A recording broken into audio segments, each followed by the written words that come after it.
Introduction. Philosophy is the science of estimating values.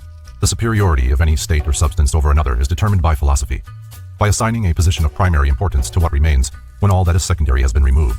Philosophy thus becomes the true index of priority, or emphasis in the realm of speculative thought. The mission of philosophy, a priori, is to establish the relation of manifested things to their invisible ultimate cause or nature. Philosophy, writes Sir William Hamilton, has been defined as the science of things divine and human, and of the causes in which they are contained. Cicero. The science of effects by their causes. Hobbes. The science of sufficient reasons. Leibniz. The science of things possible, inasmuch as they are possible. Wolff. The science of things evidently deduced from first principles. Descartes. The science of truths, sensible and abstract. De Candilet. The application of reason to its legitimate objects. Tennemann. The science of the relations of all knowledge to the necessary ends of human reason. Kant. The science of the original form of the ego or mental self. Krug. The science of sciences. Fichte. The science of the absolute. Von Schelling. The science of the absolute indifference of the ideal and real. Von Schelling. Or the identity of identity and non-identity. Hegel. See lectures on metaphysics and logic. The 6 headings under which the disciplines of philosophy are commonly classified are: metaphysics, which deals with such abstract subjects as cosmology, theology, and the nature of being; logic, which deals with the laws governing rational thinking, or, as it has been called, the doctrine of fallacies; ethics, which is the science of morality, individual responsibility, and character, concerned chiefly with an effort to determine the nature of good; psychology, which is devoted to investigation and classification of those forms of phenomena referable to a mental origin; epistemology, which is the science concerned primarily with the nature of knowledge itself and the question of whether it may exist in an absolute form; and aesthetics, which is the science of the nature of and the reactions awakened by the beautiful, the harmonious, the elegant, and the noble. Plato regarded philosophy as the greatest good ever imparted by divinity to man. In the 20th century, however, it has become a ponderous and complicated structure of arbitrary and irreconcilable notions, yet each substantiated by almost incontestable logic. The lofty theorems of the old academy, which Iamblichus likened to the nectar and ambrosia of the gods, have been so adulterated by opinion, which Heraclitus declared to be a falling sickness of the mind, that the heavenly mead would now be quite unrecognizable to this great Neoplatonist. Convincing evidence of the increasing superficiality of modern scientific and philosophic thought is its persistent drift towards materialism. When the great astronomer Laplace was asked by Napoleon why he had not mentioned God in his Traité de la Mécanique Céleste, the mathematician naively replied, "Sire, I had no need for that hypothesis." In his treatise on atheism, Sir Francis Bacon tersely summarizes the situation thus: "A little philosophy inclineth man's mind to atheism, but depth in philosophy bringeth men's minds about to religion." The metaphysics of Aristotle opens with these words: "All men naturally desire to know." To satisfy this common urge, the unfolding human intellect has explored the extremities of imaginable space without and the extremities of imaginable self within, seeking to estimate the relationship between the one and the all, the effect and the cause, nature and the groundwork of nature, the mind and the source of the mind, the spirit and the substance of the spirit, the illusion and the reality. An ancient philosopher once said, "He who has not even a knowledge of common things is a brute among men. He who has an accurate knowledge of human concerns alone is a man among brutes. But he who knows all that can be known by intellectual energy is a god among men." Man's status in the natural world is determined, therefore, by the quality of his thinking. He whose mind is enslaved to his bestial instincts is philosophically not superior to the brute. He whose rational faculties ponder human affairs is a man, and he whose intellect is elevated to the consideration of divine realities is already a demigod, for his being partakes of the luminosity with which his reason has brought him into proximity. In his encomium of the science of sciences, Cicero is led to exclaim, "O philosophy, life's guide, O searcher, out of virtue and expeller of vices, what could we in every age of men have been without thee? Thou hast produced cities, thou hast called men scattered about into the social enjoyment of life." In this age, the word philosophy has little meaning unless accompanied by some other qualifying term.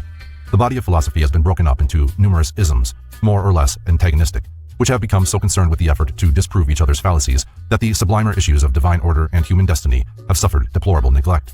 The ideal function of philosophy is to serve as the stabilizing influence in human thought. By virtue of its intrinsic nature, it should prevent man from ever establishing unreasonable codes of life.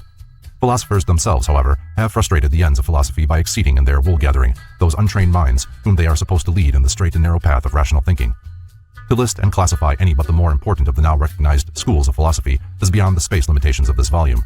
The vast area of speculation covered by philosophy will be appreciated best after a brief consideration of a few of the outstanding systems of philosophic discipline which have swayed the world of thought during the last 26 centuries. The Greek school of philosophy had its inception with the 7 immortalized thinkers upon whom was first conferred the appellation of Sophos, the wise. According to Diogenes Laertius, these were Thales, Solon, Chilon, Pittacus, Bias, Cleobulus, and Periander. Water was conceived by Thales to be the primal principle or element upon which the earth floated like a ship, and earthquakes were the result of disturbances in this universal sea. Since Thales was an Ionian, the school perpetuating his tenets became known as the Ionic. He died in 546 BC and was succeeded by Anaximander, who in turn was followed by Anaximenes, Anaxagoras, and Archelaus, with whom the Ionic school ended. Anaximander, differing from his master Thales, declared measureless and indefinable infinity to be the principle from which all things were generated. Anaximenes asserted air to be the first element of the universe, that souls, and even the deity itself, were composed of it. Anaxagoras, whose doctrine savors of atomism, held God to be an infinite, self-moving mind, that this divine infinite mind, not enclosed in any body, is the efficient cause of all things, out of the infinite matter consisting of similar parts, everything being made according to its species by the divine mind, who, when all things were at first confusedly mingled together, came and reduced them to order. Archelaus declared the principle of all things to be twofold: mind, which was incorporeal, and air, which was corporeal, the rarefaction and condensation of the latter resulting in fire and water respectively. The stars were conceived by Archelaus to be burning iron places. Heraclitus, who lived 536 to 470 BC and is sometimes included in the Ionic school, in his doctrine of change and eternal flux, asserted fire to be the first element and also the state into which the world would ultimately be reabsorbed. The soul of the world he regarded as an exhalation from its humid parts, and he declared the ebb and flow of the sea to be caused by the sun. After Pythagoras of Samos, its founder, the Italic or Pythagorean school numbers among its most distinguished representatives Empedocles, Epicharmus, Archytas, Alcmaeon, Hippasus, Philolaus, and Eudoxus. Pythagoras, 580 to 500 BC, conceived mathematics to be the most sacred and exact of all the sciences, and demanded of all who came to him for study a familiarity with arithmetic, music, astronomy, and geometry. He laid special emphasis upon the philosophic life as a prerequisite to wisdom. Pythagoras was one of the first teachers to establish a community wherein all the members were of mutual assistance to one another in the common attainment of the higher sciences. He also introduced the discipline of retrospection as essential to the development of the spiritual mind. Pythagoreanism may be summarized as a system of metaphysical speculation concerning the relationships between numbers and the causal agencies of existence. This school also first expounded the theory of celestial harmonies, or the music of the spheres. John Reuchlin said of Pythagoras that he taught nothing to his disciples before the discipline of silence, silence being the first rudiment of contemplation. In his Sophist, Aristotle credits Empedocles with the discovery of rhetoric. Both Pythagoras and Empedocles accepted the theory of transmigration, the latter saying, "A boy I was, then did a maid become, a plant, bird, fish, and in the vast sea swum." Archytas is credited with invention of the screw and the crane. Pleasure he declared to be a pestilence, because it was opposed to the temperance of the mind. He considered a man without deceit to be as rare as a fish without bones.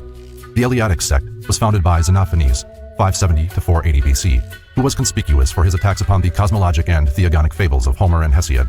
Xenophanes declared that God was one and incorporeal, in substance and figure round, in no way resembling man, that he is all sight and all hearing, but breathes not, that he is all things, the mind and wisdom, not generate, but eternal, impassible, immutable, and rational.